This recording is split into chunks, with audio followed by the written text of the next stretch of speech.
the same building. Are you there?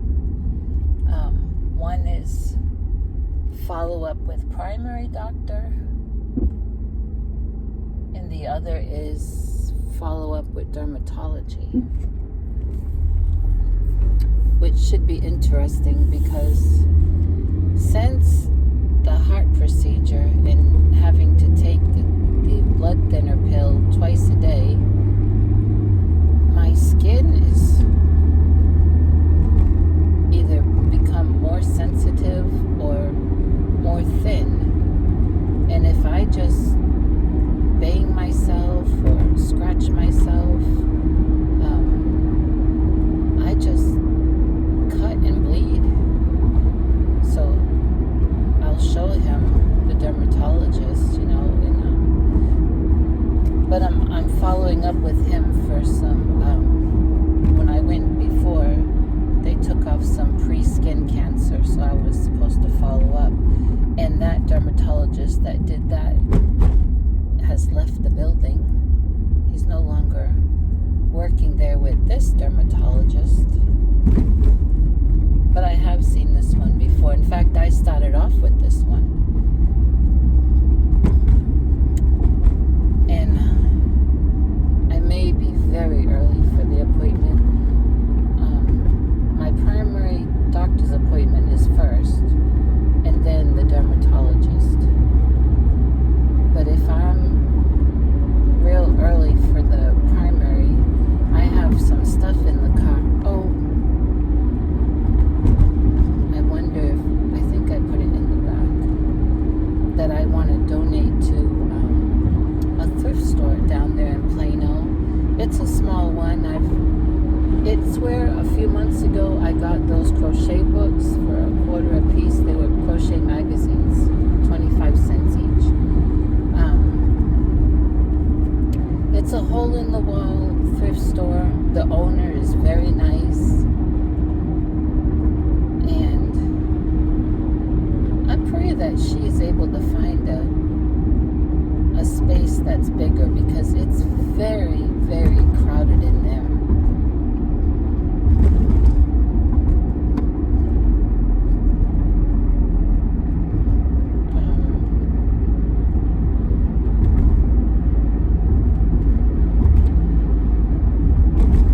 But I want to take a few things over there.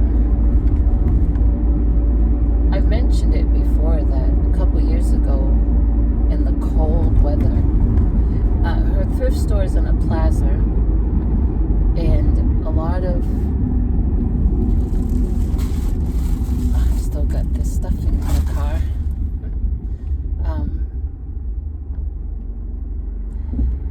Her thrift store is in a plaza, and there is a lot of homeless people in that area. A lot of addicts too. I think there's even a clinic in that general area. But I saw her a couple years ago. Can you believe I'm going the wrong way again? Taking you to Garland when I need to be going to Plano. And there was two men that had come into the store. They appeared to be homeless. They were not dressed for the cold weather at all.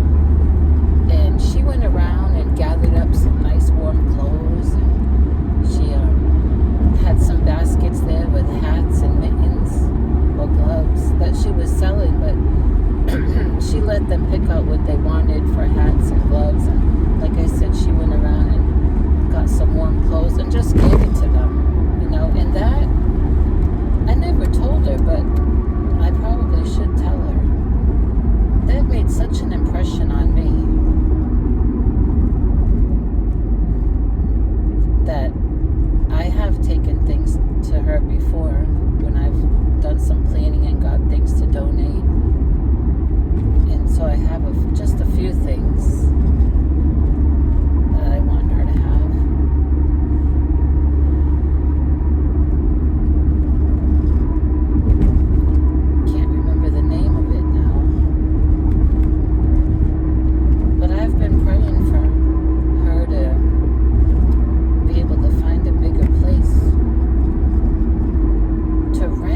for Chiari malformation awareness is purple. And I have some ideas that I'm going to share with you in September. So that's just a few days. Just a few days.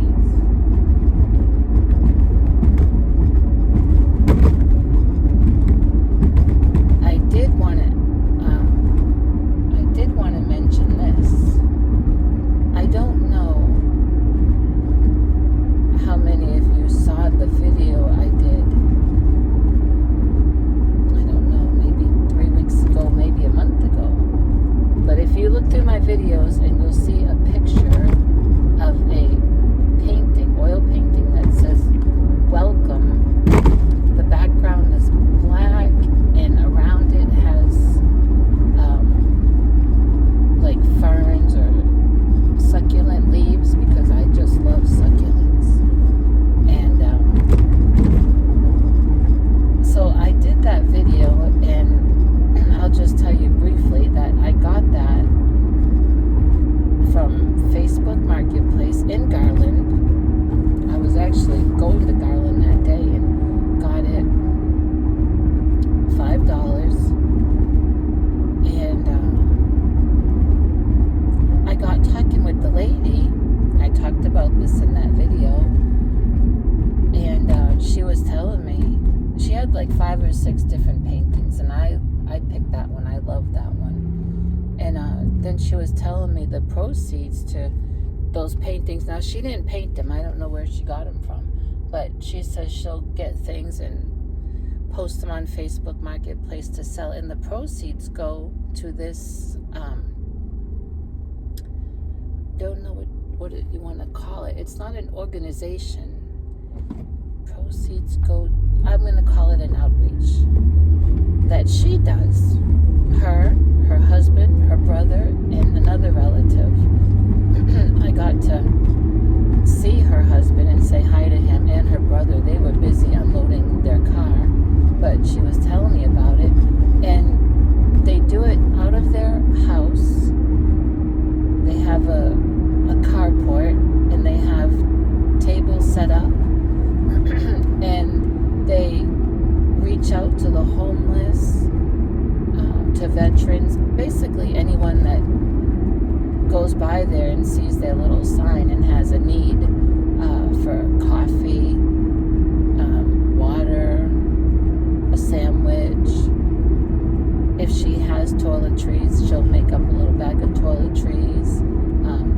Just little things, you know. She just has it in her heart so strongly to help people. It's amazing.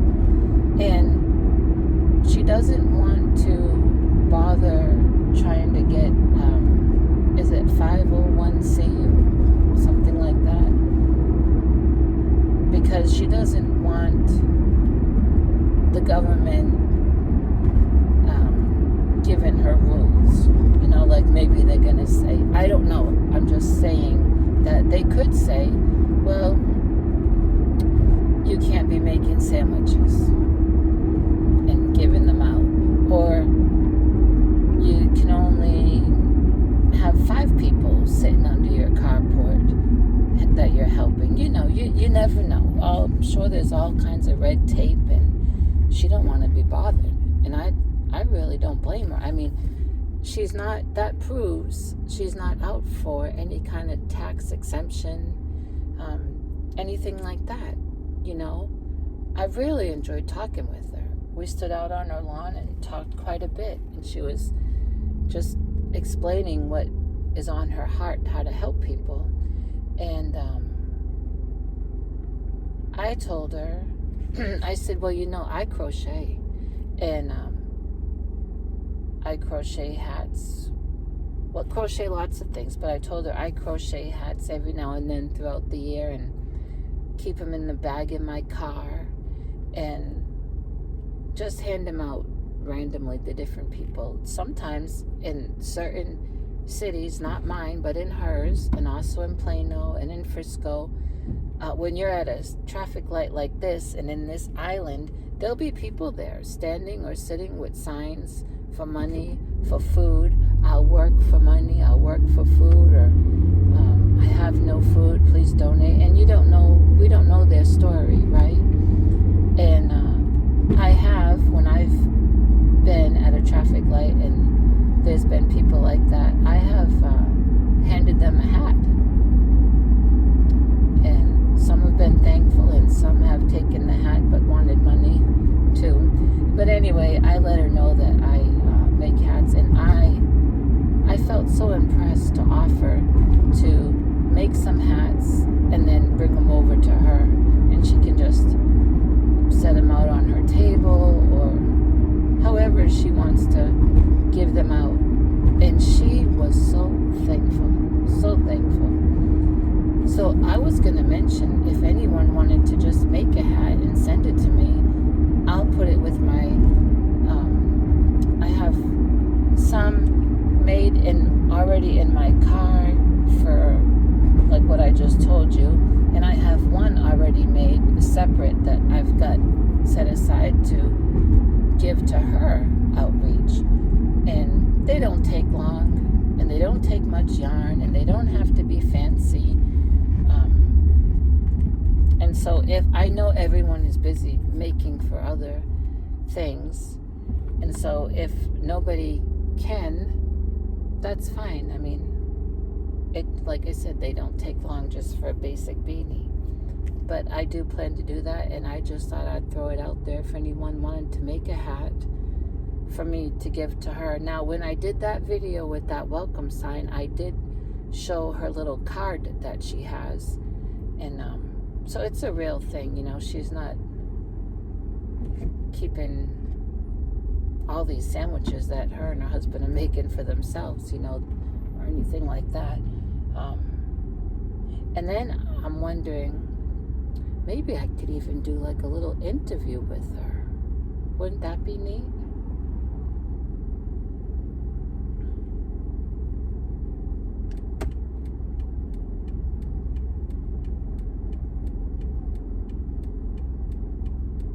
You never know who is around here local. You know, I know a few people like Jamie from Jamie's Hooked. It lives in Garland. And I just met Ann in Michaels. She lives in this general area, and she's a subscriber, and I never even knew it. And so there's probably many others, and it'd be neat to do a little interview with her. I could tell her she wouldn't have to show her face. You know, I could just ask some basic questions about her burden to help people. I think it's wonderful. Someone may say, well, why don't you help in your own city? Well, I do donate hats also to, and ear warmers. I've crocheted ear warmers to a couple food pantries in my city.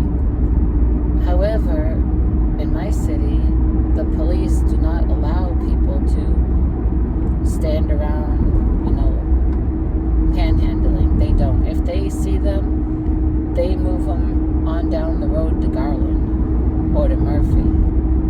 They don't allow it in Wiley. I've seen them move them along, and I know a couple people in the law enforcement in my town, and I know that they don't allow it. Not to say that maybe some get by with it, but as a rule, you don't see it. Now, I know that there's homelessness in Wiley, but I don't know where they go. There was a time when they were, now this was like 9-10 years ago, they were allowed to sleep in their cars or their vehicles out by the lake, and the police would go by and check on them, give blankets and things like that. But I think that stopped. I never heard anything more about it. So I don't know where they go. I can only hope that they know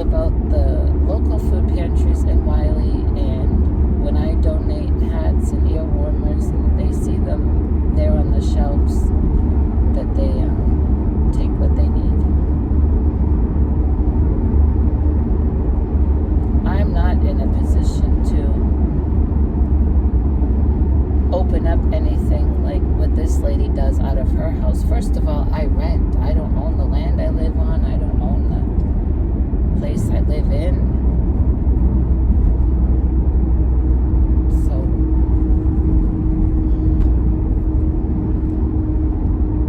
if I help her, I'm still helping the needy. And the area she lives in, it's a rough area. And she's doing a great thing.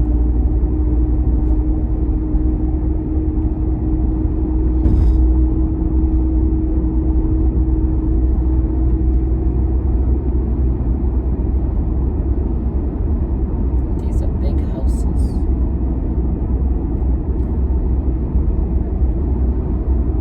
Lots of windows, and sometimes you see window cleaners out there.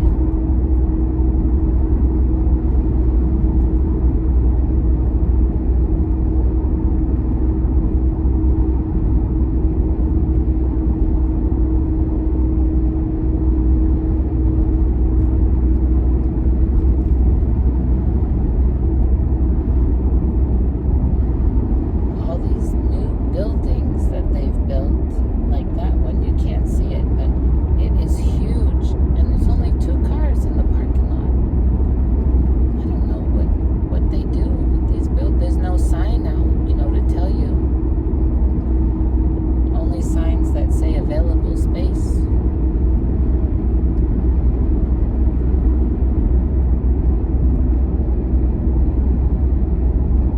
Landscapers.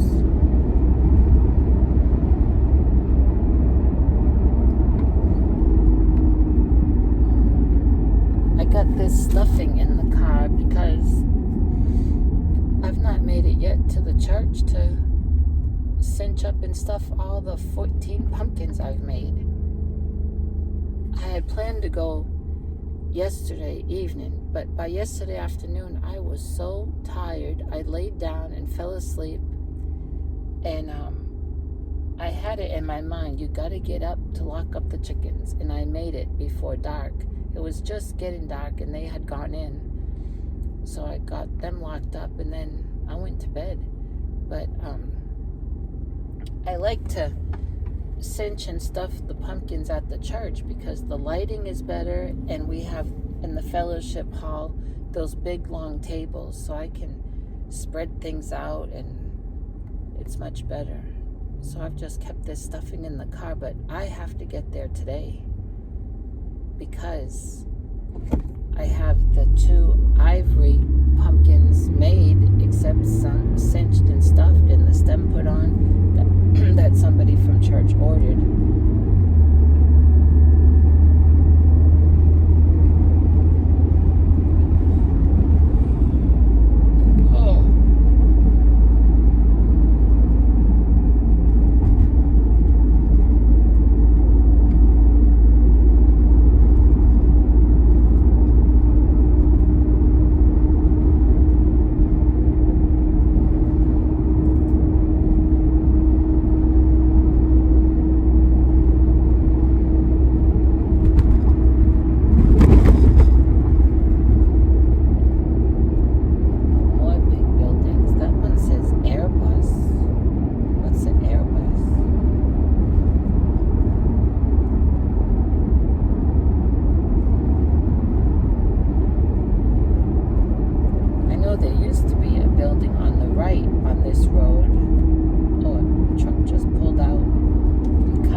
RVs there, and I think they have one part where they sell RVs.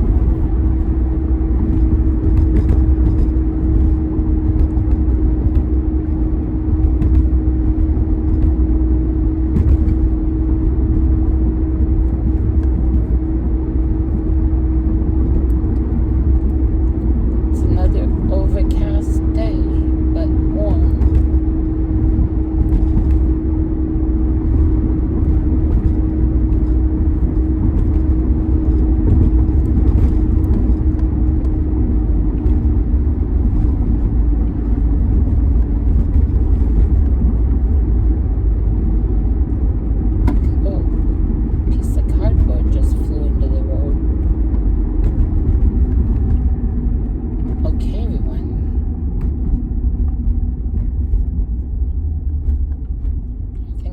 To go. Construction over there.